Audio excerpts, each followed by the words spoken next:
Se eu fosse parafrasear a mensagem em um suposto versículo, eu diria o seguinte: bem-aventurados os que passam perrengue, porque eles terão o seu caráter formado. O nosso Deus é tão maravilhoso e as pessoas de fora não entendem o tamanho do amor de Deus expresso em perrengue.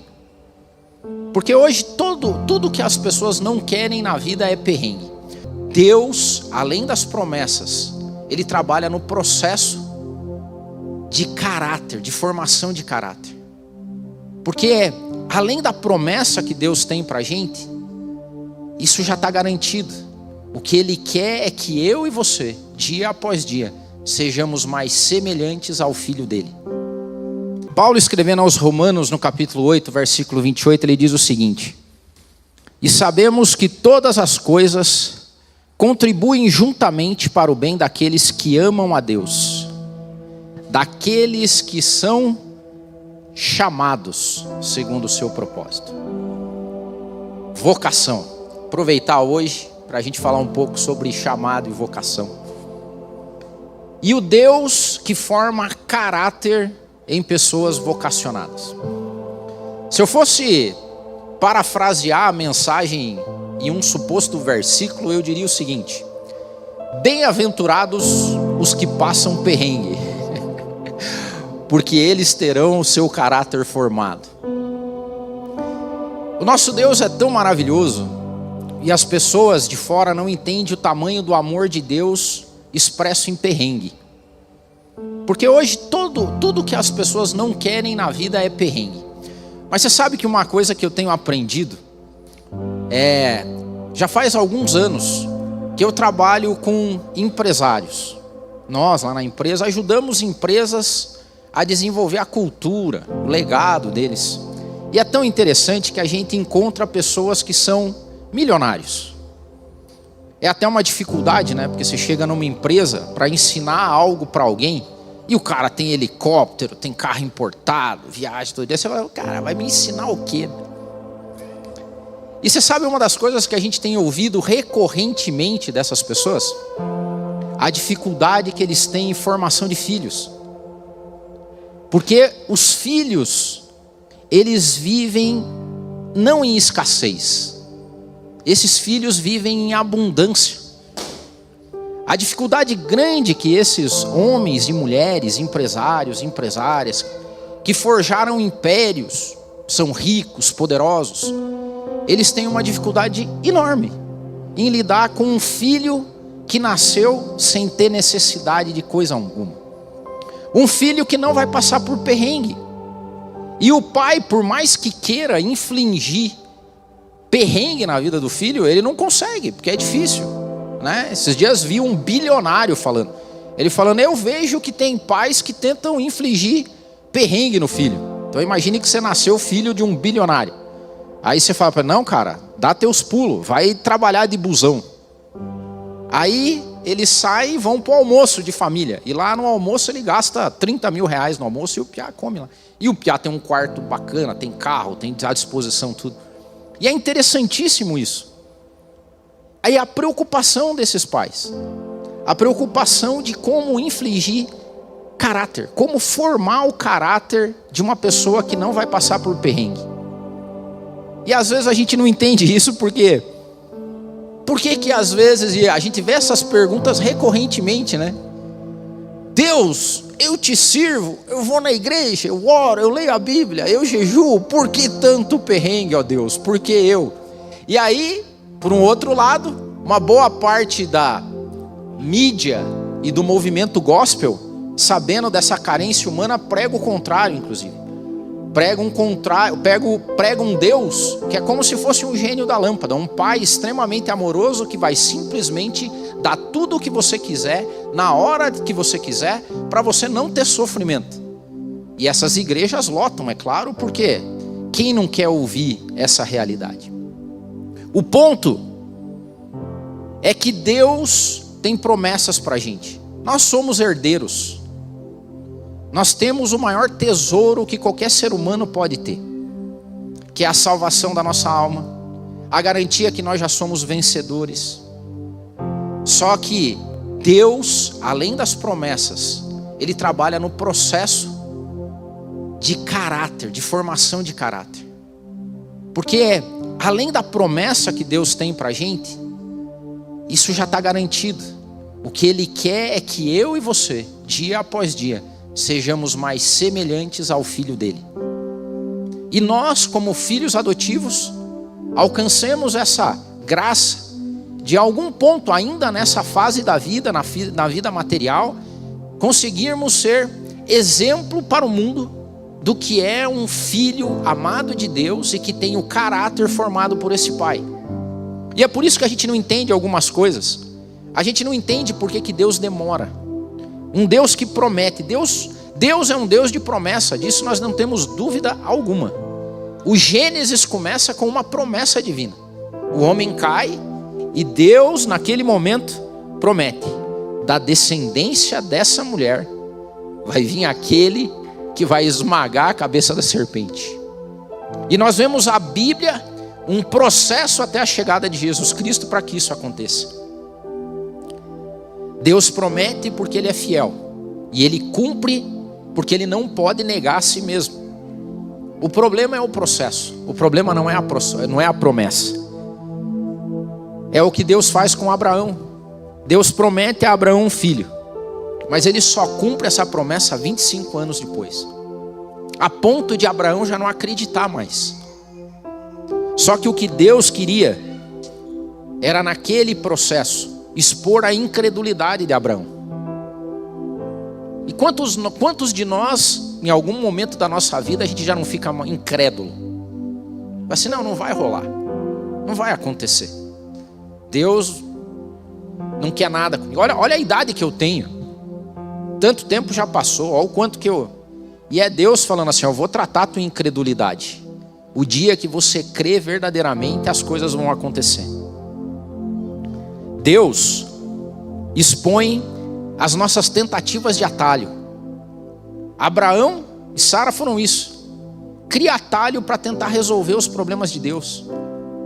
O que a gente vê de pessoas, às vezes até maduras na fé, mas não aceitando o processo de Deus, criam atalhos para resolver seus chamados com Deus, sem esperar e entender e confiar que no momento certo Deus vai fazer. Deus dá um sonho para José, um sonho de liderança, quando ele era ainda muito novo, mas esse sonho não aconteceu da noite para o dia. José teve que lidar com traição. Você sabe que uma das coisas que eu fui trabalhado por Deus é aguentar traição. Porque quem lidera pessoas pode ter certeza, você vai ser traído. E normalmente por pessoas que você tinha em grande conta. Você vai ser confrontado com ingratidão. E eu era um cara que ficava muito bravo com essas coisas. Hoje eu entendo. Hoje eu entendo e consigo lidar bem com traição, com ingratidão, com pessoas que você esperava um posicionamento e quando você vê tem um outro totalmente diferente. Falsas acusações José sofreu e ele foi prisioneiro. E o processo de Deus na vida de José era preparar um homem que lideraria uma grande causa. Mas não foi da noite para o dia. E quando a família de José vem até ele, todos temerosos da vingança, esse versículo maravilhoso de Gênesis 50:20, onde José diz o seguinte: vocês intentaram o mal contra mim, mas Deus tornou esse mal em bem. Talvez seja aqui que Paulo está falando que todas as coisas cooperam para o bem daqueles que são chamados por Deus. A vocação, o chamado de Deus cobra um preço absurdo. E é o preço do processo. Pessoas que são chamadas por Deus, elas passam por um processo de formação de caráter, até o ponto que Deus, agora está pronto, agora será usado.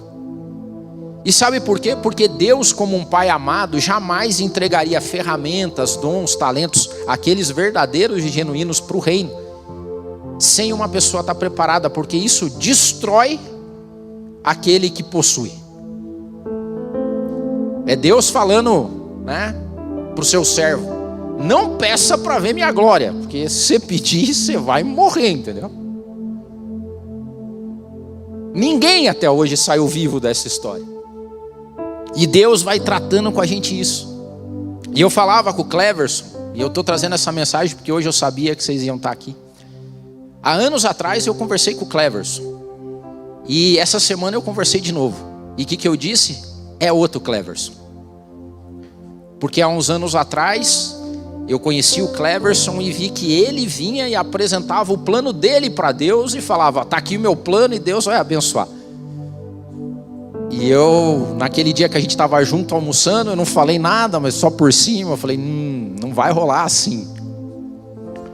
Porque aqueles que são chamados de Deus, eles não chegam para Deus e apresentam um plano para Deus. Ó, está aqui meu plano para ajudar o seu reino. Não é assim. Os vocacionados se colocam à disposição de Deus e daí Deus é que dá o plano. E pense numa vida de aventura, preparo e processo. Mas não há nada mais gratificante do que ser contado em aqueles que são chamados segundo um grande propósito. Paulo sentiu isso. O Tico, que é um grande pregador a respeito de Paulo. Todas as vezes que o Tico ministra aqui sobre Paulo, sobre o processo de formação, é maravilhoso para você ver tudo que Paulo passou e sofreu até o ponto de chegar no lugar que ele chegaria. E o processo não parou. Porque num belo dia Paulo chega, olha onde Paulo foi arrebatado. Ele foi num lugar que nenhum homem jamais esteve. Ele voltou de lá dizendo que ele viu coisas que as palavras não conseguem traduzir. Eu não sei se foi no corpo ou fora do corpo, o ponto é que eu visitei lugares que eu não consigo explicar para vocês. Esse homem que foi assunto, que foi trasladado para uma realidade epifânica, que todo mundo quer isso, né? A gente quer essas coisas. Imagine Deus aparecer pra gente. Imagine uma experiência de epifania, de algo sobrenatural acontecendo na sua vida e você não consegue explicar. Foi assim com Paulo. E mesmo assim Deus seguiu com o tratamento com Paulo, com um espinho na carne, que ele disse que era um mensageiro de Satanás que aparecia todo dia para esbofetear ele. E ele, assim como nós, detesta perrengue. Eu também não gosto. Imagine você ter um espinho na carne, um enviado de Satanás que todo dia aparece para te esbofetear. O que você faz? Ora a Deus. E ele orou a Deus várias vezes. E Deus, olha só, esse pai amoroso e que coloca perrengue na nossa vida, fala assim: filho, não vou tirar, vai ficar aí. E aí, esse versículo que a gente ama demais, ele fala assim: a minha graça te basta, filho, porque é na tua fraqueza que eu me faço forte. Porque daí eu sendo forte na tua vida, você é forte também. E é aí que você testemunha, é aí que você ministra, é aí que você converte pessoas. No início da igreja, as pessoas se convertiam porque elas não entendiam como que um povo que era comido por leões, cerrado ao meio, frito em óleo fervente, decapitado, martirizado, não negava a quem servia, a ponto de preferir ser comido por um leão do que negar ao Deus que servia. Isso era um motivo de conversões. Joséfo tem uma frase do historiador Joséfo que diz que cada gota de sangue de um cristão que caía na arena, milhares se convertiam ao evangelho. Porque é no perrengue, é no processo, é na parte difícil, que aqueles que são chamados e que não negam o nome de Jesus, mostram a quem serve. Foi assim com o homem segundo o coração de Deus, Davi, que foi ungido rei. Que promessa maravilhosa é essa? Que o profeta vem, e ele ainda jovenzinho, é chamado do campo, e ungido rei. E ali se inicia o processo de forja. O processo de forja do homem que chegaria a ser um homem segundo o coração de Deus. Aquele que seria contado sobremaneira na genealogia do próprio mestre, o filho de Davi. Aquele que teria na marca da nação até hoje a estrela de Davi. Esse Davi foi perseguido, teve que escapar da morte, viveu em cavernas, fugido, não tinha exército, tinha um bando de párias que formavam uma milícia, enfrentou medo e solidão, até o dia que foi assunto ao trono, mas preparado para fazer alguma coisa. Assim foi a vida de Esther. Esther foi preparada, uma menina órfã, levada para um concurso de beleza, a improvável, que chega ao posto de rainha. E tem um versículo que eu amo na história de Esther, que quando o povo dela vem pedir para que ela interceda, e ela dá uma titubeada, o que o cuidador dela, o tio dela, disse assim: preste atenção, se não foi para esse momento que Deus te colocou onde você está. Deus trabalha na vida de uma menina ou numa adolescente que se torna rainha, e imagine que num intervalo de um tempo, que essa menina viveu 60, 70 anos, mas foi para aquele exato momento que Deus a usou. E aí, essas pessoas que são vocacionadas, elas só entendem isso, como é o caso de vocês falando aqui, quando você está no meio do perrengue, você não entende nada. Quando você está no meio da prova, você não entende nada. É só quando você chega lá na frente, que você olha para trás e você fala assim: realmente, todas as coisas contribuíram para o meu bem, porque eu fui chamado, porque eu pertenço a um propósito maior, porque eu não sou dono da minha vida, eu já entreguei o meu corpo como escravo, e já não sou mais eu que vivo, mas agora Cristo vive em mim, e tudo que eu faço é para a honra e glória do nome dele. É maravilhoso isso. O processo é um instrumento de Deus para nos transformar, para fazer com que a gente seja usado. O maior exemplo é Jesus Cristo, que a Bíblia diz que, mesmo sendo Deus, não teve por usurpação ser igual a Deus. Antes se humilhou, vendo aqui na terra, sofrendo, vivendo uma vida de servo e sofrendo morte de cruz. Se tem um que poderia se livrar do processo, poderia ter sido Jesus, porque ele sim era digno. Jesus não precisava de formação de caráter. Jesus era Deus encarnado. Jesus não precisava, como nós, ter o seu caráter formado, porque ele era Deus, 100% homem, 100% Deus. Em tudo foi tentado, não pecou, mas nem Jesus se livrou do processo, por mais angústia que poderia causar, como a gente ouviu aqui alguns domingos atrás. Pai, se possível, passa de mim esse perrengue.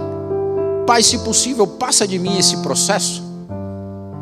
Mas Jesus fala assim: contudo, seja feita a tua vontade. E o processo de Jesus Cristo, ele é didático, ele é pedagógico. O processo de Jesus Cristo serve para nos ensinar que o plano não é nosso, o plano é de Deus. Jesus veio à terra para cumprir um plano do Pai dele. E eu e você, que somos chamados segundo esse grande propósito, também temos um papel no plano divino da salvação e da redenção da humanidade. Sabe qual é a diferença? A diferença é o entendimento do chamado.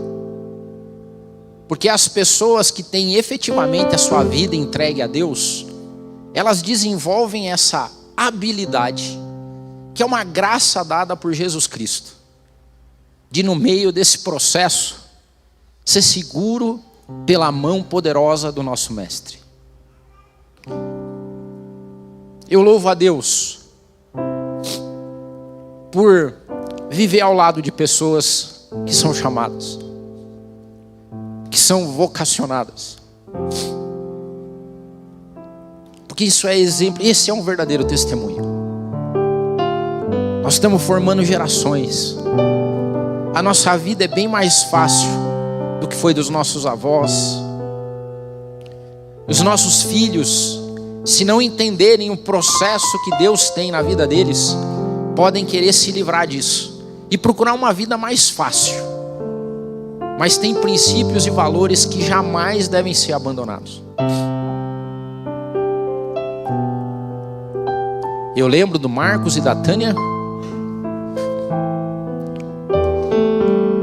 e falo com orgulho, mas para eles nunca foi fácil.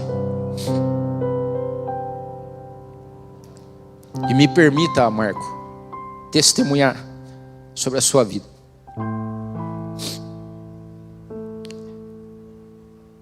Eu encontrei o Marcos num dia e eu lembro dele, lembro da cena, e ele falando: se Deus está buscando o meu limite, Ele encontrou.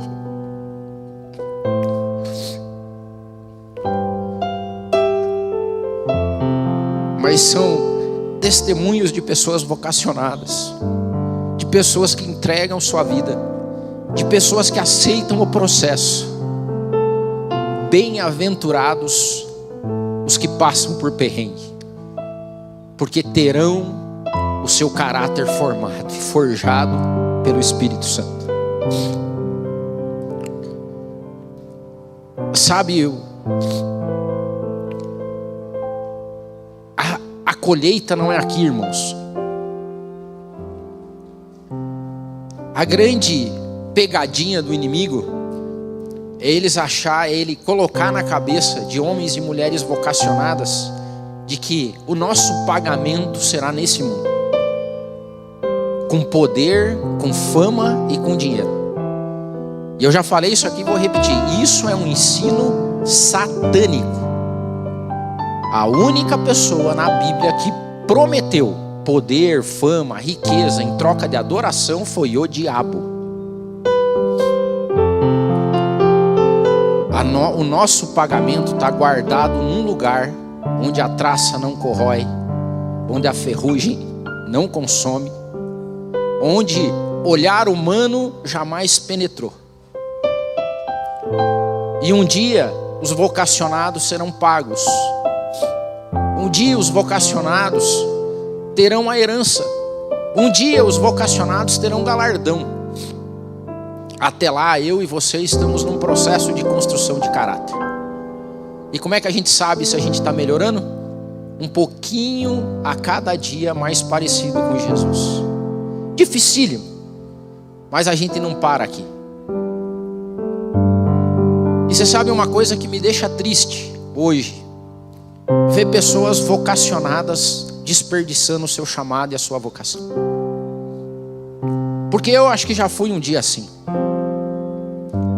Eu hoje me ressinto de não ter começado esse processo mais cedo, de ter aceito o tratamento de Deus e me entregue até o momento de ser totalmente entregue. Foi difícil, levou anos. Só que quando eu olho para trás hoje, eu vejo que até Deus é tão bondoso e maravilhoso que até aquilo que eu imaginava que não era tratamento e era processo. Bem-aventurados, feliz. Todas as coisas contribuem para o bem. A gente não consegue. São princípios e valores, carregados de geração a geração.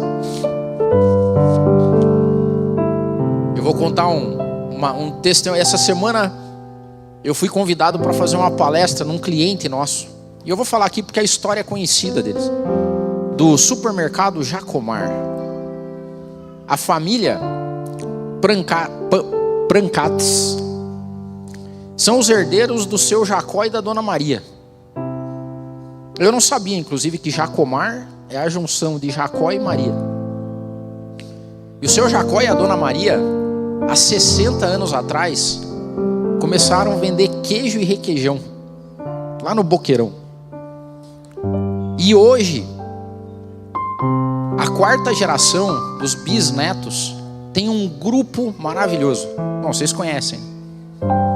Supermercados, postos, uma holding.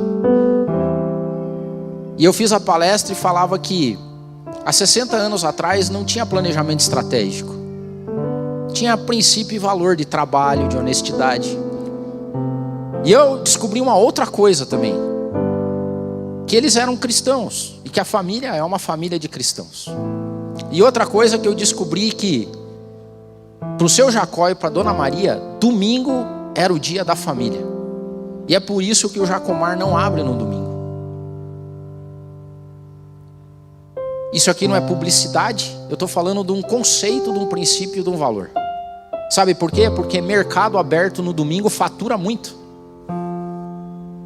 E eu podia abrir, todos os outros mercados abrem, por que eu não vou abrir?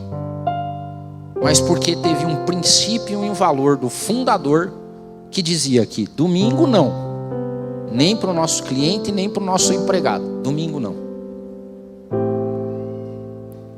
A dificuldade de gerações e gerações de pessoas que vivem na abundância é entender que o nosso Deus não está preocupado com nada disso.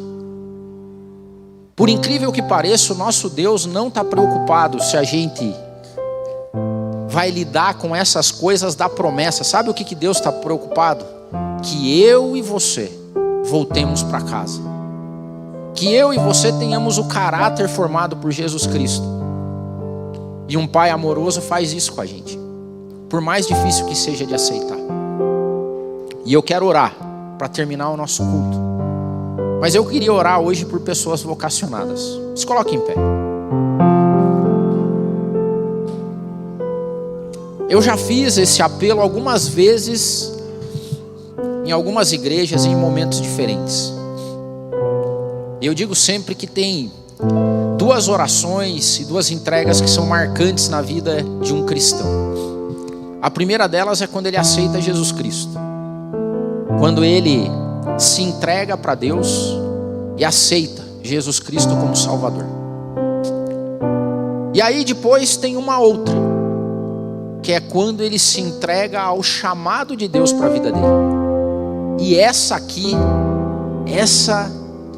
ela é difícil. E eu lembro quando eu e a Jo fizemos a nossa. A gente estava no apartamento do Marcos, lá no portão, recém saindo de uma igreja para outra. Deus dizendo para nós que eu devia pedir a conta da empresa onde eu estava, que eu deveria mudar a minha vida. E naquele dia a gente fez uma oração. E a oração foi: o plano não é nosso, o plano é teu. E onde que o Senhor quiser que a gente vá, a gente vai. E tudo aquilo que o Senhor quiser que a gente faça, a gente vai fazer. E isso pressupõe renúncia. E eu sempre falo que esse tipo de apelo, de fazer essa oração, é uma oração difícil. Mas ela é necessária. Sabe por quê? Porque enquanto um homem e uma mulher que são chamados por Deus não aceitam o seu chamado, a vida é um enrosco. A vida é um enrosco. E eu queria orar por você que deseja fazer essa oração, mas não sai ainda, porque eu vou dizer para você: se você não tiver certeza e convicção, não venha. Agora, se esse for um desejo genuíno teu, de falar assim: Senhor, a partir de hoje não é o meu plano, é o teu plano. A partir de hoje eu me coloco à disposição do seu processo. E eu vou aceitar o que vai vir disso, para que eu faça efetivamente, cumpra o propósito que o Senhor tem na minha vida. Se alguém hoje quiser fazer essa oração e essa entrega, eu queria que você viesse aqui na frente. E eu vou orar por você.